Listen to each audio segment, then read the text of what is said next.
আমাদের জীবনের ঈমান আনয়নের জন্য সর্বপ্রথম যে স্লোগান আমাদেরকে দিতে হয়েছে সেই স্লোগান হলো লা ইলাহা ইল্লাল্লাহু মুহাম্মাদুর রাসূলুল্লাহ। আদম আলাইহিস সালাম থেকে শুরু করে মুহাম্মদ সাল্লাল্লাহু আলাইহি সাল্লাম পর্যন্ত সমস্ত নবীদের স্লোগান কয় রকম ছিল বলেন? এক রকম। সকলেই দাওয়াত দিয়েছে। আদম আলাইহিস সালাম যে দাওয়াত, নূহ আলাইহিস সালাম, ইব্রাহিম আলাইহিস সালাম, ইউসুফ আলাইহিস সালাম, মুসা আলাইহিস সালাম, সব নবীর একই দাওয়াত। পড়েন সবাই, লা ইলাহা ইল্লাল্লাহ, লা ইলাহা নাই, একটু জোরে পড়েন, লা ইলাহা ইল্লাল্লাহ, লা ইলাহা, লা ইলাহা।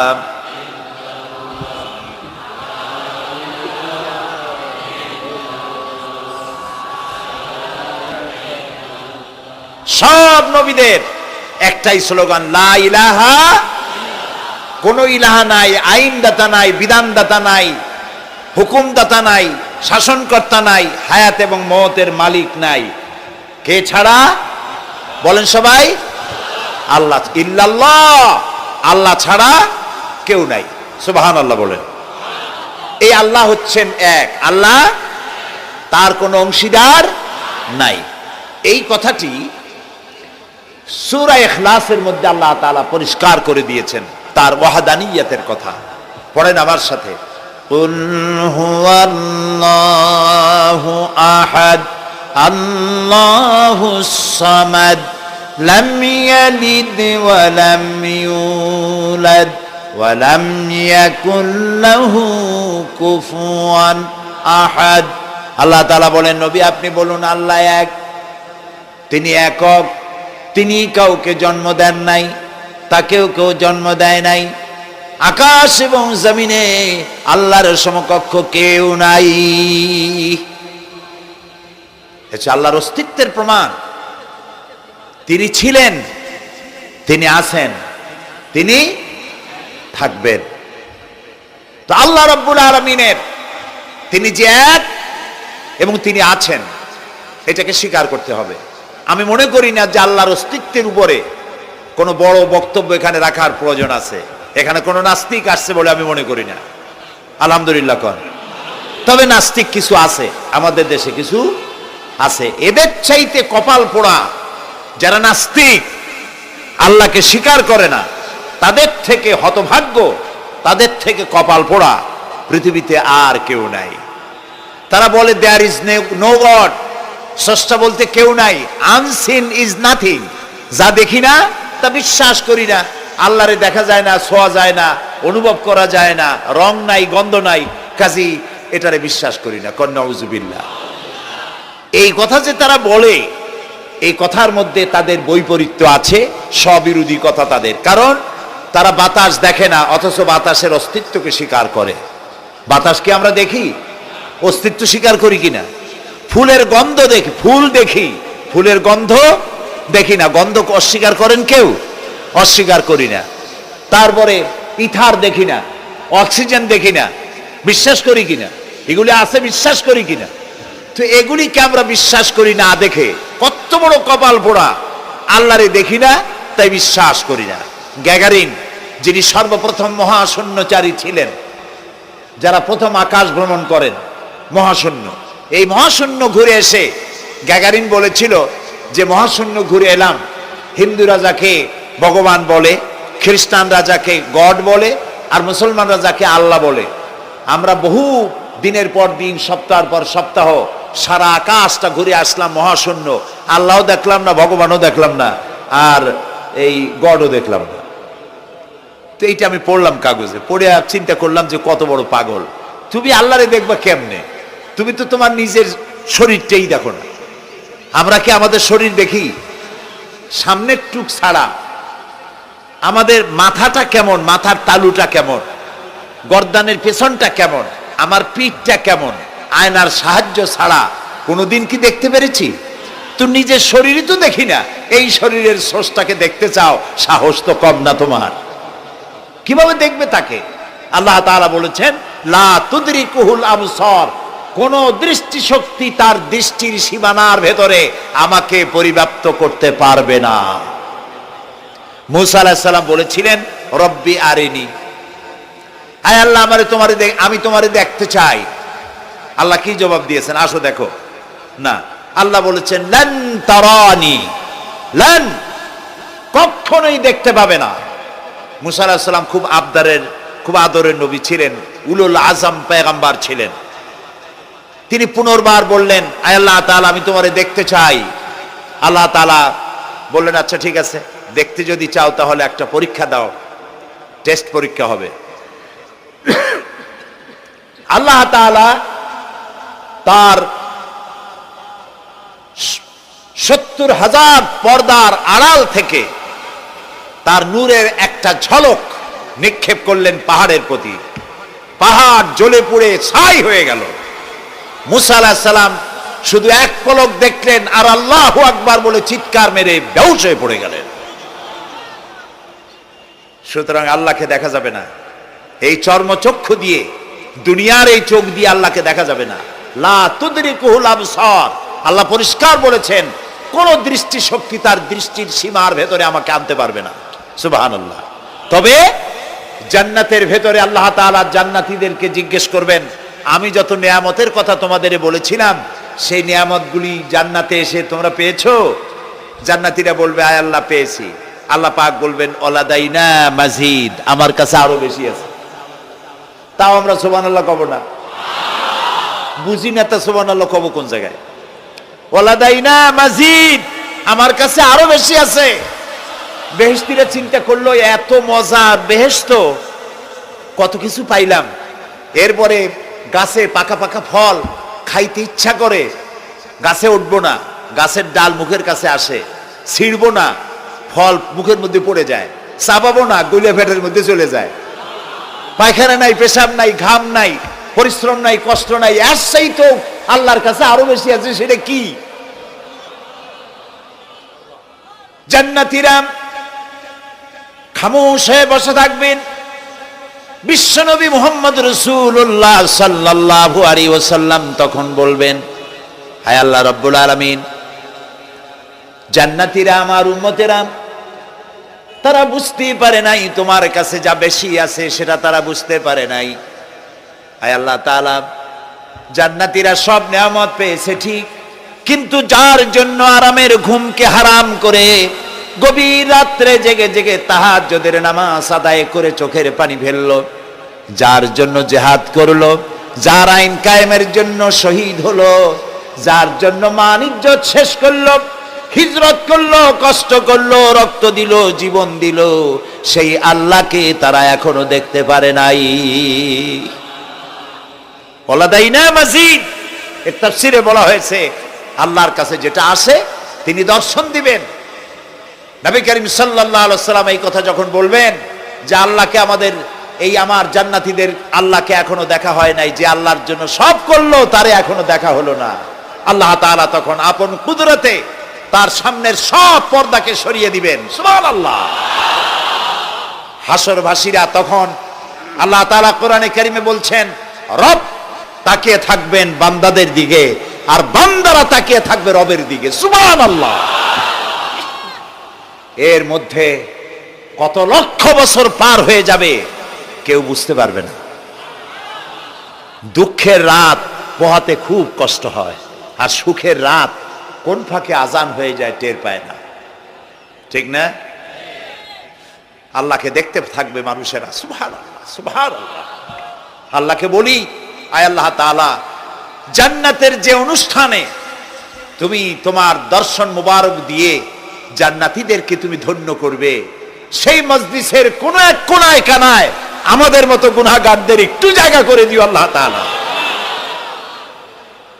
এটা জীবনের সব থেকে বড় কামিয়াবি। সুতরাং আল্লাহ রাব্বুল আলামিন তাকে দেখা যাবে না, কিন্তু তার সৃষ্টি জগৎ থেকে তাকে চেনা যায়। এত সুন্দর ফুল, এটা এমনি এমনি হতে পারে না। হযরত ইমাম আবু হানিফা রাহমাতুল্লাহ আলাইহির সাথে এক নাস্তিকের বাহাস হওয়ার কথা।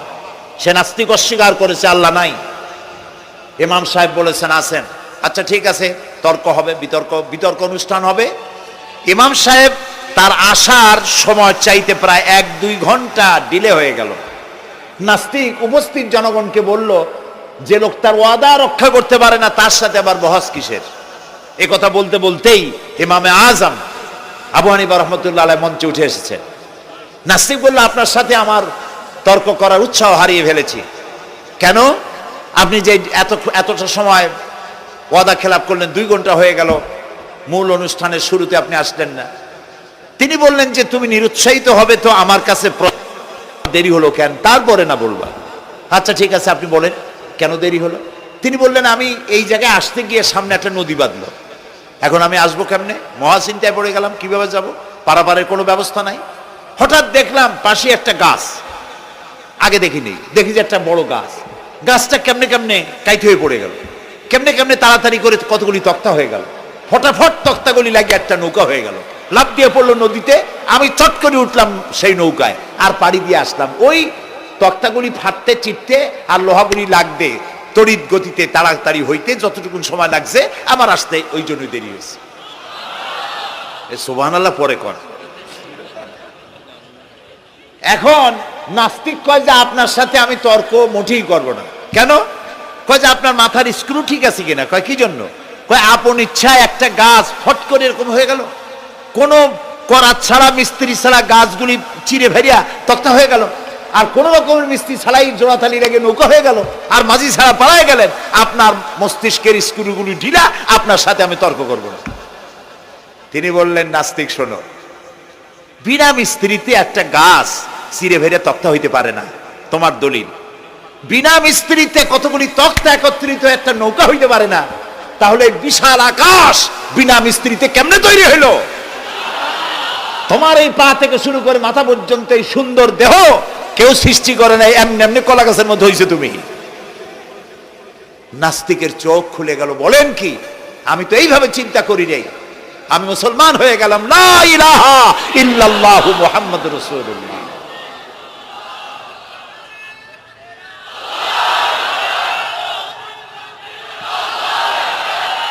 আল্লাহ পাকের অস্তিত্বকে বোঝার জন্য তার সৃষ্টি জগৎ যথেষ্ট। সুবহানাল্লাহ বলে। শুধুমাত্র কপাল পোড়া ওরাই আল্লাহরে চেনে না। লক্ষ্য করুন, আপনার আমার পা থেকে শুরু করে মাথা পর্যন্ত কি সুন্দর বিন্যাস করেছেন আল্লাহ তাআলা। সুবহানাল্লাহ। আল্লাহ তাআলা বলেছেন, দেখো, আফালা ইয়ানজুরুনা ইলাল ইবিলি কাইফা খুলিকাত। তোমরা কি দেখো না যে আমি উটকে বানাইছি কেমনে? আল্লাহর আদাত মুবারক, আল্লাহর সিস্টেম, আল্লাহর কুদরত হচ্ছে এই লাঠি দিয়া পিটাইয়া মানুষকে হেদায়েত করার কোনো অভিলাষ, কোনো ইচ্ছে আল্লাহর নাই। সুবহানাল্লাহ বলেন। আল্লাহ রাসূলকে বলেছেন, ইন্নামা আনতা মুযাক্কিরুন লাস্তা আলাইহিম বিমুসাইতির। হে নবী, আমি আপনাকে উপদেশক করে পাঠিয়েছি পৃথিবীতে, লাঠি মারার জন্য দারোগা করে বাড়াই নাই। সুবহানাল্লাহ। আপনি আল্লাহরে মানবেন না, আল্লাহ একটা ফেরেশতা পাঠাই দেবে পিটাই ওর গর্দানের চামড়া উঠাইবেন না। আল্লাহ বলেন যে দেখো, যুক্তি প্রমাণের মাধ্যমে তুমি আল্লাহকে চিনতে শেখো, নিজের দিকে তাকাও। আচ্ছা, তোমরা উট দেখো নাই? কে বলতেছেন? আল্লাহ বলছেন, উট দেখো নাই? আফালা ইয়ানজুরুনা ইলাল ইবিলি কাইফা খুলিকাত ওয়া ইলাস সামায়ে কাইফা রুফিআত। ওই বিশাল আকাশ। আচ্ছা দেখেন তো, এই যে প্যান্ডেলটা, আমাদের দৃষ্টিতে প্যান্ডেলটা বড়, কিন্তু আকাশের দৃষ্টিতে এটা কি? কিছুই না।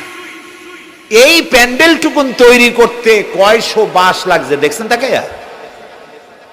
আচ্ছা, এবার আকাশটার দিকে তাকা, কয়টা খুঁটি আছে?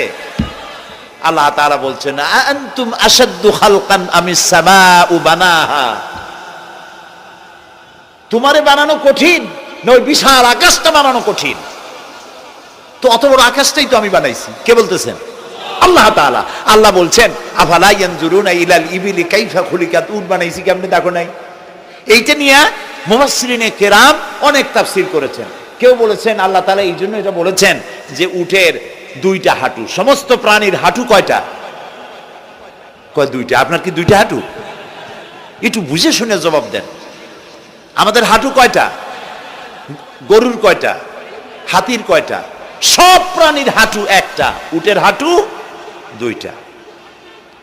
তারপর উট মরুভূমিতে থাকে, মরুভূমির জাহাজ, অনেক কথা অনেকে বলেছেন। কিন্তু একজন চিকিৎসা বিজ্ঞানী কোরআনে কারীমের এই আয়াত পড়ে তিনি চিন্তা করলেন, আল্লাহ উটের কথা কইলেন কেন? যে কেমনে বানাইছি দেখো নাই, নিশ্চয় ওর মধ্যে কিছু আছে। সে উটকে চেরাফারা করলো, উটকে অপারেশন করে, সার্জিক্যাল অপারেশন করে তারপরে তিনি আবিষ্কার করলেন। শুনুন কি আবিষ্কার করলেন তিনি আবিষ্কার করলেন পৃথিবীর সমস্ত মানুষেরা, সমস্ত প্রাণী জগৎ পানি পান করে আর সবটা পেশাব করে বের করে দেয়। উট একমাত্র প্রাণী পানি পান করার পর সবটা খাইয়া হজম করে না, তার লাংসের কাছে আলাদা একটা চেম্বার আছে, ওই চেম্বারে কিছুটা পানি সেখানে সে রিজার্ভ রাখে। গেল এক নম্বর। দুই নম্বরে পাওয়া গেল অক্সিজেন। প্রাণী জগৎ বাতাস থেকে অক্সিজেন গ্রহণ করে আর কার্বন ডাই অক্সাইড করে এটাকে বের করে দেয়। উট একমাত্র প্রাণী অক্সিজেন যতটা গ্রহণ করে ততটা ছেড়ে দেয় না, ওর থেকে কিছুটা জমা করে রাখার জন্য তার বুকের মধ্যে একটা জায়গা আল্লাহ একটা চেম্বার তৈরি করেছেন, ওখানে অক্সিজেন জমা থাকে, একদিকে পানি আর একদিকে অক্সিজেন শ্বাস প্রশ্বাসের জন্য। কারণ কি? কারণ হলো মরুভূমিতে বালুর ঝড় হয়, যাকে আরবিতে বলা হয় সাইমুম, বালুর ঝড়। এই ঝড় যখন শুরু হয় তখন একটানা ঝড় চলতে থাকে, 2 দিন 3 দিন 1 সপ্তাহ চলতে থাকে। মানুষেরা টের পেয়ে যার যার আশ্রয় গ্রহণ করে। উট তো মরুভূমিতে চড়ে বেড়ায়, সে এইটাকে পালাবে কোথায়? সে বাঁচবে কি করে মরু ঝড়ের মধ্যে?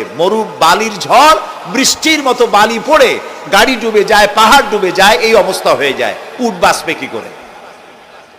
আল্লাহ রাব্বুল আলামিন উটের দেহ তৈরি করার সময় এমন ব্যবস্থা করে দিলেন, উট যখন টের পায় বালুর ঝড় হবে, সঙ্গে সঙ্গে তার সামনের 2টা পাও দিয়া বালু সরায় দিয়া তার মাথার গলার অর্ধেকটা বালুর মধ্যে ঢুকায় দিয়া 5 দিন 7 দিন যেন থাকতে পারে, পানি আর অক্সিজেনের জন্য সে যেন মারা না যায়। এর জন্য আল্লাহ রাব্বুল আলামিন তার বুকের মধ্যে পানি আর অক্সিজেন রাখার ব্যবস্থা করেছেন। আফালা ইয়ানজুরুনা ইলাল ইবিলি কাইফা খুলিকাত, কেমনে উট বানাইছি দেখো নাই? সুবহানাল্লাহ বলে। আল্লাহ রাব্বুল আলামিন তার এই বিশাল সৃষ্টি, আকাশ জমিন গাছপালা তরু লতা কীট পতঙ্গ সাগর নগর সব তৈরি করে তারপরে আল্লাহ তাআলা বলছেন, এবার তাকাও আমার আকাশের দিকে, তাকাও আমার জমিনের দিকে। আল্লাযী খালাকা সাবা সামাওয়াতিন তিবাকা মা তারা ফি খালকির রহমানি মিন তাফাউত। তাকাও আমার আকাশের দিকে, তাকাও আমার জমিনের দিকে। আল্লাহ তাআলা বলছেন, দেখো কোনো ভুল আছে নাকি? হাল তারা মিন ফুতুর, কোনো ভুল দেখতে পাও? কে জিজ্ঞেস করছেন? তাকাও আকাশের দিকে, দেখো জমিনের দিকে, দেখো হাল তারা মিন ফুতুর, কোনো ভুল দেখতে পাও? আল্লাহ তাআলা বলেন, বারবার তাকাও, বারবার তাকাও। এভাবে বারবার দেখতে দেখতে তোমার চক্ষু কাতর হয়ে তোমার নিজের দিকে ফিরে আসবে। আমার সৃষ্টি নৈপুণ্যতার ভেতরে কোনো ভুল খুঁজে পাবে না। পা থেকে শুরু করে মাথা পর্যন্ত আমরা একটু খেয়াল করি তো, আমাদের পায়ের তালুর চামড়া যেরকম, পায়ের পিঠের চামড়া কি ওরকম? আমাদের পায়ের পিঠের চামড়া যেরকম, ওইটা যদি হতো পায়ের তলায়, তাহলে প্রতি 3 দিন অন্তর 2 দিন অন্তর পায়ে হাফসুল করা লাগতো জুতার মতো, ঠিক না? হাতের উপরে চামড়াটা যেরকম, হাতের তালুতে চামড়া কি ওরকম? হাতের তালুর চামড়া কি তাও কইতে পারেন? পুরু, আর উপরেরটা পাতলা। এই উপরের চামড়াটা যদি এইখানে হইতো তাহলে গরম কদু আর ডাল খাইতেই পারতেন না, চামড়ার কাম শেষ। এগুলো চিন্তা করলেই তো শকর করতে ইচ্ছা হবে যে এই যে একই শরীর আমার 2 রকমের চামড়া কেন দিলেন? আর কোনো চেষ্টা নাই, এমনি এমনি হইছে। কত বড় রাম ছাগল হলে নাস্তিক হতে পারে, জানোয়ারের চাইতে নিকৃষ্ট নাস্তিকেরা, পশুর চাইতে কুত্তার চাইতে নিকৃষ্ট। যারা নাস্তিক কুত্তায়ও আল্লাহরে চেনে, সুবহানাল্লাহ বলে। আল্লাহরে চেনেছে। গরু ছাগল আল্লাহ যা বানিয়েছে সব আল্লাহর হুকুম মতো তার নিজস্ব পরিমণ্ডলে থাকে। মানুষ নামের কলঙ্ক ওই সব মানুষ যারা বিশ্ববিদ্যালয়ে চাকরি করে আমাদের সন্তানদেরকে নাস্তিক বানায়। এর একটা শয়তান কয়েক মাস আগে দূরে কোথাও গিয়ে আল্লাহ জাহান্নামে নিয়ে গিয়েছে। ওর কবরে জাহান্নামের আগুন জ্বলুক কিয়ামত পর্যন্ত। সে একাই শয়তান নয়, বিশ্ববিদ্যালয়ের অসংখ্য ছেলেদের মেয়েদেরকে ধ্বংস করেছে, ইমান নষ্ট করেছে। প্রিয় ভাই সব, আল্লাহ রাব্বুল আলামিন তার অস্তিত্বের প্রমাণ রেখেছেন আর বলেছেন, দেখো কোনো ভুল পাও নাকি। আল্লাহর এক দরবেশ বান্দা এক বট গাছের নিচে বিশ্রাম করতেছিলেন আর সূরা মুলক পড়তেছিলেন। এই আয়াতের কাছে এসেছেন, হাল তারা মিন ফুতুর, দেখতে পাও কোনো ভুল। শুয়ে শুয়ে বলতেছে, আল্লাহ তোমার সৃষ্টি জগতে তো ভুল ধরার কোনো উপায় নাই, কেউ ধরতে পারবে না, তবে আমার চোখে একটা জিনিস বেমানান মনে হয়। ভুল ধরতে কারো ক্ষমতা নেই, একটা জিনিস আমার কাছে বেমানান লাগে। একা একা বলতেছে, সেটা হলো এই, তুমি তাল গাছ বানাইছো যেমন তালও সেই রকম বড়, বেল গাছ যেমন বেলও বড়, নারকেল গাছ যেমন নারকেলটাও বড়, কিন্তু এত বড় বিরাট বট গাছ ফল একেবারে ইতুটুকু ইতুটুকু, এইটা একটু বেমানান লাগতেছে। এই চিন্তা করতেছে দরবেশ সাহেব, হঠাৎ করে একটু বাতাস এসে গাছের ডাল আন্দোলিত হয়েছে। একটা আধা পাকা বটের ফল অনেক উঁচু থেকে ছিঁড়ে এসে দরবেশের নাকের উপরে পড়ছে, নাকটা জ্বলে উঠছে। দরবেশ সাহেব বলছে, আস্তাগফিরুল্লাহ, আল্লাহ এটা তো ফল না, এটা আমার চিন্তার জবাব। আমি চিন্তা করতেছি গাছ আনমান ফল হয় নাই, তাল গাছ যেমন ফল যেমন, বট গাছ যেমন ফল যদি ওই আকারে হইতো, ফলটা যে পজিশন নিয়ে আমার নাকে পড়ছে এতে তো আমার নাকও যাইতো মাথাও যাইতো। সুতরাং আল্লাহ রাব্বুল আলামিন তার সৃষ্টি জগৎকে আপন কুদরত দিয়ে সুন্দর করে সৃষ্টি করেছেন। ভাগ্যবান তারা যে আল্লাহকে স্বীকার করে 5 ওয়াক্ত নামাজে আল্লাহকে সেজদা দেয়, সুবহানাল্লাহ। আর শিক্ষক নামের, শিক্ষিত নামের কলঙ্ক ওই সব মুসলমান যারা মুসলমানের ঘরে জন্মগ্রহণ করে নিজেকে নাস্তিক বলে পরিচয় দেয়, নিজেকে যারা বামপন্থী বলে পরিচয় দেয়। মুসলমান তা আবার বামপন্থী, আস্তাগফিরুল্লাহ। কোরআনে কারিমে আল্লাহ তাআলা বলেছেন, আসহাবুল ইয়ামিন আসহাবুশ শিমাল, ডানপন্থী আর বামপন্থী। রাসূলুল্লাহ বলেছেন, বাম হাতে খায় শয়তান, তোমরা বাম হাতে খাবা না। বাম দিকের কামটাই শয়তানের, বাম দিকের কাম কার? জোরে বলেন। এই জন্য রাস্তা দিয়ে হাঁটবেন ডান দিক দিয়ে হাঁটেন, কিছু খাইবেন ডান দিক দিয়ে খান, কিছু শুরু করবেন ডান দিক দিয়ে করেন। মুসলমানের কাজ সব ডান। ডানপন্থীদের নেতা পয়গম্বরেরা সব ডানপন্থীদের নেতৃত্ব দিয়ে আল্লাহ রাব্বুল আলামিন কিয়ামতের দিন ডানপন্থীদের নিয়ে আল্লাহর নবীরা জান্নাতে চলে যাবে। আর বামপন্থীদের নেতা শয়তান, বামপন্থীদেরকে শয়তানের নেতৃত্ব দিয়ে সবগুলিকে জাহান্নামে নিয়ে যাবে। এই জন্য দেখবেন বামপন্থীদের যত নেতা আছে, একটা নেতাও মসজিদে যায় না, নামাজ পড়ে না। প্রিয় ভাই সব, কপাল পোড়া না হলে কোন মুসলমানের সন্তান বামপন্থী আন্দোলন করতে পারে না। হতভাগ্য, নিকৃষ্ট, জঘন্য। আল্লাহ এদেরকে হেদায়েত করুন, বলেন আমিন। জোরে বলেন আমিন।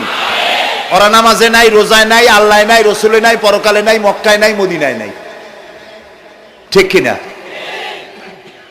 আল্লাহ হেদায়েত নসিব করুন, বলেন আমিন। তাহলে 3টি পুঁজির কথা বলেছিলাম, তার মধ্যে প্রথম পুঁজি হলো আল্লাহর কি বিশ্বাস করতে দেখি? অস্তিত্বকে বিশ্বাস করা। এই অস্তিত্বের উপরে আমি আর আলোচনা করতে চাই না। আমরা বিশ্বাস করি আল্লাহ আছেন, ঠিক না? আচ্ছা, এবার প্রশ্ন করি, আল্লাহ আছেন, কোথায় আছেন? আচ্ছা, বুঝতে পারছি আপনাদের মধ্যে ইখতিলাফ হয়ে গেছে। কেউ বলছেন সব জায়গায়, কেউ বলছেন আরশে, কেউ বলছেন আকাশে। আর যারা বেশি বুদ্ধিমান তারা কোনো জবাব দেন নাই, চিন্তা করছেন কোনটা কইয়ে কোন জ্বালায় পড়ি। আল্লাহ রাব্বুল আলামিন কোথায় আছেন সেই প্রশ্ন আল্লাহ কি করা দরকার? আল্লাহ আপনি কোথায় আছেন এই প্রশ্ন আমরা করার আগে আল্লাহ রাব্বুল আলামিন কোরআনে কারীমের মধ্যে জবাব দিয়ে দিয়েছেন, আর রাহমানু আলাল আরশিস্তাওয়া। সুবহানাল্লাহ বলে। আল্লাহ সব জায়গায় আছেন এ কথা ঠিক নয়। কেন ঠিক নয় সেটাও বুঝাই দিই। সব জায়গা বলতে তার মধ্যে তো টয়লেটও আছে। সব জায়গা বলতে আরো বহুত খারাপ জায়গা আছে, আমি সে জায়গাগুলির নাম নিলাম না। তাহলে আল্লাহ কি সে সব জায়গা আছেন? বলেন নাউজুবিল্লাহ। আল্লাহ নিজেই বলছেন আল্লাহ আছেন আরশে ইস্তাওয়া। আল্লাহ আছেন কোথায়? আরশে। আল্লাহ যে আরশে আছে সেই জন্যই তো মানুষেরা হাত উঁচু করে আল্লাহর কাছে এরকম বলে যে উপরওয়ালা, বলে না, না নিচুওয়ালা বলে, সব জায়গাওয়ালা এরকম বলে, উপরওয়ালা বলে। আল্লাহ আছেন আরশে, কিন্তু প্রত্যেক রাতে তিনি প্রথম আকাশে আসেন। সুবহানাল্লাহ। বান্দাদেরকে ডাকার জন্য আসেন। আল্লাহ সর্বত্র জ্ঞান রাখেন। তার ইলমের মধ্যে এক চুল পরিমাণ জায়গা আকাশেও নাই, জমিনেও নাই যে আল্লাহ রাব্বুল আলামিন ওই জায়গাটুকুন সম্পর্কে তাৎক্ষণিকভাবে অবহিত নন। এমন এক চুল পরিমাণ জায়গা আকাশেও নাই, জমিনেও। এটাই হলো আল্লাহ সব জায়গার জ্ঞান, তার ইলমের মধ্যে সব তিনি জানেন। একথা একটি ছোট্ট আয়াতের মধ্যে এভাবে বলা হয়েছে, وَيَعْلَمُ مَا فِي الْبَرِّ وَالْبَحْرِ وَمَا تَسْقُطُ مِنْ وَرَقَةٍ إِلَّا يَعْلَمُهَا। এই পৃথিবীতে জমিনের ভিতরে কি হয়, সমুদ্রের অতল তলদেশে কি হয়, সব আমি জানি। এমনকি এই পৃথিবীর কোনো একটি গাছের পাতা যদি পড়ে যায়, কোন দেশের কোন গাছের কোন পাতা পড়েছে সে খবর আমি আল্লাহর কাছে হয়ে যায়। এটি আমি বললাম, বানায় বললাম? এটি কোথায় আছে? তো আল্লাহ রাব্বুল আলামিন কোরআনে পরিষ্কার করে বলে যে একটা পাতার খবর যদি আল্লাহর কাছে হয়, তাহলে আমরা কোথায় কি করি তিনি টের পান না? অবশ্যই টের পান। এটি আমাদের মনে রাখতে হবে। তো আল্লাহ তাআলা, তার উপরে আমাদের বিশ্বাস হচ্ছে এই যে তিনি আরশে ইস্তাওয়া, আরশে আছেন, এবং তিনি না জানেন না দেখেন এমন কিচ্ছু নাই, না শোনেন এমন কিচ্ছু নাই। এমনকি সমুদ্রের অতল তলদেশে ছোট্ট পাথরের ভিতরেও যদি একটি পোকা যদি পালায়ে থাকে, এমন পোকা যা মাইক্রোস্কোপ যন্ত্র ছাড়া দেখা যায় না, এমন একটি পোকা আটলান্টিক বা প্রশান্ত মহাসাগরের অতল তলদেশে থেকে যদি ক্ষুধার যন্ত্রণায় চিৎকার মারে, কেউ শোনে না। আরশের মালিক আল্লাহ রাব্বুল আলামিন বলেন আমি শুনতে পাই। সুতরাং তিনি সব শুনতে পান, তিনি দেখতে পান, এবং সবকিছু তার নলেজে আছে। এ হচ্ছে আল্লাহর অস্তিত্বে বিশ্বাস। 2 নম্বরে আল্লাহর সিফাতে বিশ্বাস। 2 নম্বরে কি বলেন? সিফাত মানে কি? গুণ। বলেন কি? গুণাবলীতে বিশ্বাস। আল্লাহর নাম আল্লাহ। বলেন তো? আল্লাহ নয়, কিন্তু আল্লাহ হচ্ছে অশুদ্ধ, শুদ্ধ হচ্ছে আল্লাহ। বলার সময় মুখটা গোল হয়ে যাবে। বলেন তো, সবাই উচ্চারণ করেন আল্লাহ, আবার বলেন আল্লাহ, আবার বলেন আল্লাহ। সুবহানাল্লাহ। কি মধুর নাম, কি মজার নাম। কোন বান্দা যদি অন্তরের অন্তঃস্থল থেকে একবার যদি বলে আল্লাহ, আল্লাহ রাব্বুল আলামিন 70 বার সাড়া দিয়ে জিজ্ঞেস করেন বান্দা কি চাও, আমি শুনছি। আল্লাহ হচ্ছে ইসমে জাত, আর সিফাতি নাম হচ্ছে বাকি 98টা নাম। মোট ওয়ালাহুল আসমাউ হুসনা। আল্লাহ তাআলা রয়েছে পবিত্র নাম, অনেক নাম, 99টা নাম। কয়টা নাম? আল্লাহ হচ্ছে ইসমে জাত। এই যে আমরা অনেক সময় খোদা বলি, খোদার কসম, খোদার কিরা, খোদা হাফেজ বলি না আমরা? এই খোদা শব্দ যতটা সম্ভব এই শব্দ উচ্চারণ থেকে বিরত থাকা উচিত। কারণ আল্লাহর 99 নামের মধ্যে খোদা বলে কোনো শব্দ নাই। কেউ যদি 10 লক্ষ বার খোদা বলে একবার আল্লাহ বলার সমান হবে না, হবে না। কেমন খোদা বলে আল্লাহ নিজের নামকে পরিচিত করেন নাই। আল্লাহর নাম হচ্ছে আল্লাহ, আল্লাহর নাম কি? আর বাকি হলো গুণবাচক নাম। তিনি রব, তিনি রাজ্জাক, তিনি ওয়াদুদ, তিনি জব্বার, তিনি কাহ্হার, তিনি রহমান, তিনি রহিম। এরকম আছে না নাম? সব গুণবাচক নাম। এই আল্লাহকে বিশ্বাস করতে হবে। 1 নম্বরে তার অস্তিত্ব, তিনি আছেন। 2 নম্বরে গুণ সহকারে বিশ্বাস করতে হবে। আমরা পানিকে বিশ্বাস করি সে চুবাইয়া ডুবাইয়া মারতে পারে, এই হিসাবে বিশ্বাস করি, ঠিক না? আগুনকে বিশ্বাস করি সে পোড়ায় মারতে পারে। সাপকে বিশ্বাস করি সে দংশন করলে আমি মরে যেতে পারি, ঠিক কি না? এইভাবে প্রত্যেকটা জিনিসের গুণ সহকারে তাকে বিশ্বাস করতে হয়। সেই জন্য আল্লাহকে আল্লাহ আছেন এইটা শেষ কথা নয়, তার গুণ সহকারে তাকে বিশ্বাস করতে হবে।